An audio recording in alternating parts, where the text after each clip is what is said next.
అందరు నమస్కారం అండి. జోగి రమేష్ నిన్న ప్రెస్ మీట్ పెట్టి అడ్డంగా దొరికిపోయాడండి. అడ్డంగా దొరికిపోవడంతో పాటు ఉన్న కాస్త పరువు కూడా పోగొట్టుకున్నాడు. నిన్న ఇతను ప్రెస్ మీట్ పెట్టిన తర్వాత ఇతనికి సంబంధించిన కొన్ని వీడియోలు సోషల్ మీడియాలో బాగా వైరల్ అవుతున్నాయండి.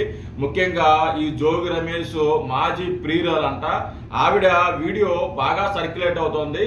ఆవిడ మాట్లాడింది తర్వాత వినిపిస్తాను. దానికంటే ముందుగా జోగి రమేష్ నిన్న ప్రెస్ మీట్లో మాట్లాడుతూ ఏదైతే బయటకు వచ్చిన వీడియోలు ఆడియోలు ఉన్నాయో, జోగి ఫ్యామిలీకి సంబంధించిన ఆడియోలు వీడియోలు ఉన్నాయో, ఆ వీడియోలు ఆడియోలు అన్ని కూడా ఫేక్, ఈ కావాలని ఏఐ ద్వారా క్రియేట్ చేయబడ్డారు అనేసి పనికి మాలిన మాటలో జోగి రమేష్ మాట్లాడుతున్నాడు. ఒకసారి అతను ఏం మాట్లాడుతున్నాడు అనేది వినిపిస్తా, వినండి. తర్వాత మిగతా విషయాలు మాట్లాడుకుందాము. అంటే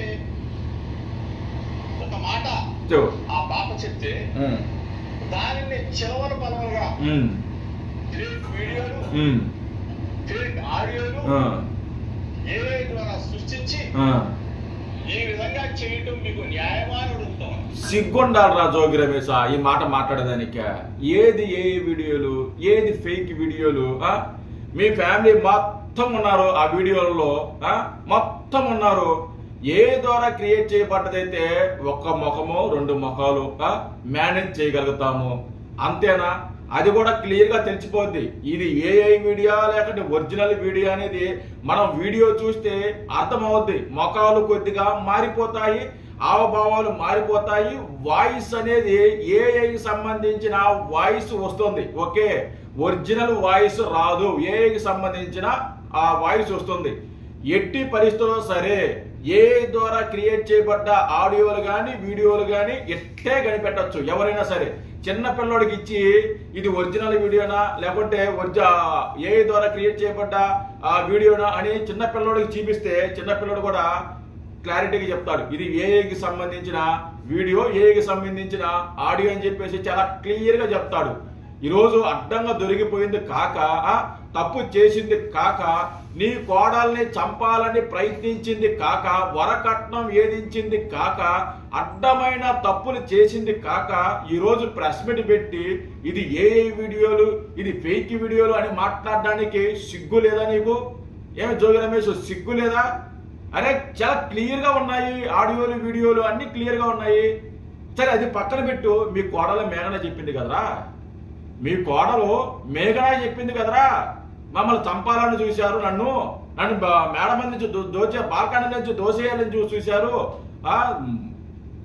నన్ను బెడ్ మీద పండేసి ముఖం మీద దుండేసి చంపాలని చూశారు, నన్ను వరకట్నం వేధించారు. ఏదైతే జోగి రాజీవ్కి గన్ను ఉంది కానీ గన్నులో బుల్లెట్ లేదు అని మీ కోడలే చెప్పింది కదా, మరి అది అబద్ధమా? మీ కోడలు చెప్పింది అబద్ధమా? సిగ్గుండి మాట్లాడుతున్నావు, సిగ్గు లేకుండా మాట్లాడుతున్నావా? ఇంకా మాట్లాడదాం, ఇంకా ఉంది. మానసిక క్షోభకు గురి చేసి వ్యాపారం చేసి ఆ వ్యాపారంతో అన్నం తింటాం మీకు ధర్మమా అని అడుగుతాం. మనోడే చెప్పాలి. దయచేసి అసలైన వాళ్ళని అడుగుతా ఉన్నా. ఎవరో ఐటిడిపి ఇన్ఫర్మేషన్ టిడిపి. ఓకే, ఏమయ్యా ఇన్ఫర్మేషన్? ఐటిడిపి అంటే తెలుగుదేశం పార్టీకి సంబంధించిన వెబ్సైట్ కాదని ఎవరు నిండు? దానికి సంబంధించిన జాతీయ అధ్యక్షుడు చంద్రబాబు నాయుడు గారిని అడుగుతా ఉన్నా. దానికి సంబంధించిన వర్కింగ్ ప్రెసిడెంట్ నారా లోకేష్ అడుగుతా ఉన్నా. ఏమని? ఏమయ్యా మీకు న్యాయమేనా? మీకు ధర్మమేనా? అసెంబ్లీలో అన్నారో లేదో తెలియదు కానీ కింద పడి ఏడ్చి గిలగలా కొట్టుకొని ముసలి కన్నీరు కాచి ఆ రోజున మీకు అనిపించలేదా? ఆ రోజున నా భార్య కూడా బాధపడింది. అసెంబ్లీలో అన్నారని చెప్పేసి నన్ను కూడా నిలదీసింది. మీ భార్య బాధపడిందో బాధపడలేదో ఈ ఇష్యూ తెలిస్తే అర్థమవుతుంది. మీ కోడలే చెప్తుంది మీ భార్య ఎలాంటిదో, మీ భార్య ఎలా ఏదించిందో, ఆడియోలు వీడియోలు అన్ని బయటకు వచ్చాయి. మీ కోడలు కూడా చెప్పింది. అమ్మ అందరూ కూడా జోగి రమేష్ లేకుంటే జోగి రాజీవ్ ముందుండి నడిపిస్తున్నారు అనుకున్నారు.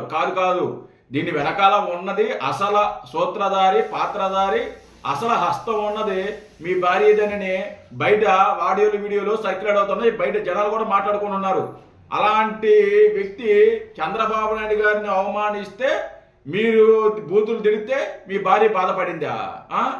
మీ భార్య బాధపడిందా? అది నువ్వు చెప్తే అది మేము వినాలా? ఈ అవులేగా ఇంత ఘోరంగా ఐటీడీపీ మీ చెప్పు చేతల్లో ఉన్న ఐటీడీపీ చంద్రబాబు నాయుడు గారు లోకేష్ సమాధానం చెప్పాలా? ఏంది నీకు చెప్పేది? నా బొచ్చుల బొంగులది ఏందా నీకు చెప్పేదా? ఏంది నీకు చెప్పేది? మీ ఇంట్లో గొడవ జరిగితే అది చంద్రబాబు నాయుడు గారికి ఏంటి సంబంధం? టీడీపీకి ఏంటి సంబంధం? లేకుంటే నారా చంద్రబాబు నాయుడు గారికి ఏంటి సంబంధం? ఏంటి సంబంధం? వాళ్ళకి ఏంటి సంబంధం? వాళ్ళు ఎందుకు నీకు సమాధానం చెప్పాలి? వాళ్ళకి నీకు ఎందుకు సమాధానం చెప్పాలి? జోగి రమేష్, నువ్వు సమాధానం చెప్పాలి. ప్రజలకు సమాధానం చెప్పాలి. సమాజానికి సమాధానం నువ్వు చెప్పాలి. మీ కోడలికి నువ్వు సమాధానం చెప్పాలి. ఏమే నీ ఫ్యామిలీ అంతా సమాజానికి, ప్రజలకి, మీ కోడలికి సమాధానం చెప్పాలి. ముందు ఆ పని చేయి. ఏమే ఈ గొడవ జరుగుతున్న నెల రోజులు పరారిలో ఉండి ఇప్పుడైతే పెద్ద మగాడిలాగా, పెద్ద మనగాడిలాగా బయటకు వచ్చి పెద్ద పెద్ద ముదర మాటలు మాట్లాడుతున్నావు. ఈ ఇష్యూ వచ్చినప్పుడు నువ్వు ఎందుకు ఖండించలేదు? ఎందుకు నువ్వు ప్రెస్ మీట్ పెట్టలేదు? ఆ రోజే ప్రెస్ మీట్ పెట్టవచ్చు కదా, ఎందుకు పెట్టలేదు ప్రెస్ మీట్? ఇప్పుడు ఎందుకు పెడుతున్నా ప్రెస్ మీట్? సిగ్గుందా మాట్లాడడానికి? ఆల్రెడీ తప్పు చేశారు, అడ్డంగా దొరికిపోయారు. మళ్ళీ దాన్ని కవర్ చేసుకునేందుకు మళ్ళీ ఇంకో ప్రెస్ మీట్ పెట్టారు. సరే కవర్ చేశారా అనుకుంటే కవర్ చేయలా, మళ్ళీ అడ్డంగా దొరికిపోయారు. ఏదో మీ మాజీ ప్రియురాలంట, ఆ వీడియో బాగా సర్క్యులేట్ అవుతుంది. బట్ అది వినిపించాలా వినిపించకూడదా నాకు కొద్దిగా డౌట్, అనుమానం. బట్ వినిపించలేదండి, ఎందుకంటే అది పర్సనల్ కదా, కొంచెం ఇబ్బందికరం. బట్ ఆ వీడియో మనం ప్లే చేయకూడదు, మనం వినిపించకూడదు. అది సోషల్ మీడియాలో, ట్విట్టర్లోనో, ఇన్స్టాగ్రామ్లోనో, ఫేస్బుక్లోనో బాగా సర్క్యులేట్ అవుతుంది. ఒకసారి మీకు కనిపిస్తే చూడండి. బట్ నేనైతే అది వినిపించదలుచుకోలేదు, వినిపించకూడదు కూడా. సో అందుకోసం నేను వినిపించదలుచుకోవాలా. ముందు దానికి సమాధానం చెప్పు. మీ మాజీ ప్రియురాలంట, మరి ఆవిడ ఎవరు? ఆవిడ నువ్వు ఏ విధంగా మోసం చేసావు, ఆవిడ నువ్వు ఏ విధంగా వాడుకున్నావో అనేది మళ్ళీ ఇంకో ప్రెస్ మీట్ పెట్టి క్లారిటీగా చెప్పు. జోగి రమేష్ చెప్పువయ్యా. ప్రెస్ మీట్లు పెట్టేసి చేసిన తప్పుని ఒప్పుకోకుండా దాన్ని చంద్రబాబు నాయుడు గారికి, నారా లోకేష్ గారి మీద దోసేయడానికి సిగ్గుండక్కర్లా? నీకు సిగ్గుండక్కర్లా? రాజకీయం చేయి. నీ ఇంట్లో సమస్య జరిగినప్పుడు ఆ సమస్య పట్ల నువ్వు స్పందించు. అంతేగాని ప్రెస్ మీట్ పెట్టి చంద్రబాబు నాయుడు గారు చేయించారు, నారా లోకేష్ గారు చేయించారు, వాళ్ళు చేయించారు, టీడీపీ చేయించింది, జనసేన చేయించింది. మాకేం పని లేదా? ఇంకా ఇదే పనా? మీ పరువు మీరు తీసుకొని, మీ తప్పులు మీ తప్పులు మీరు చేసుకొని అవన్నీ కప్పుకొచ్చి ఈరోజు ప్రెస్ మీట్ పెట్టి పెద్ద పెద్ద ముదర మాటలు, పెద్ద పెద్ద ఉపన్యాసాలు, పెద్ద పెద్ద నీతులు. నువ్వు నీతులు మాట్లాడుతుంటే జోగి రమేష్ అవి బూతుల్లాగా ఉన్నాయిరా, బూతుల్లాగా ఉన్నాయి.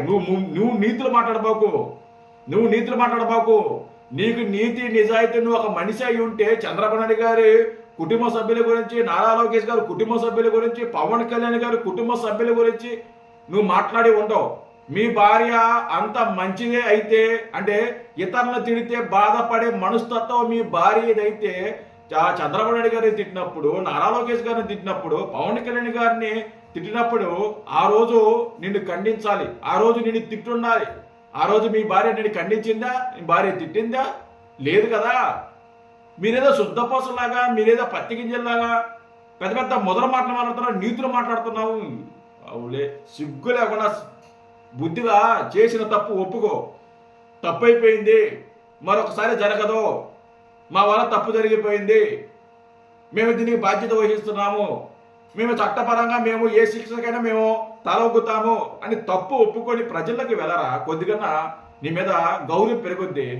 అది వదిలేసి ప్రెస్ మీట్లు పెట్టి వాళ్ళు చేశారు, వీళ్ళు చేశారు, వాళ్ళు చేశారు. ఇంకే పని లేదురా ఎవరికి. అవులేగా. జై హింద్.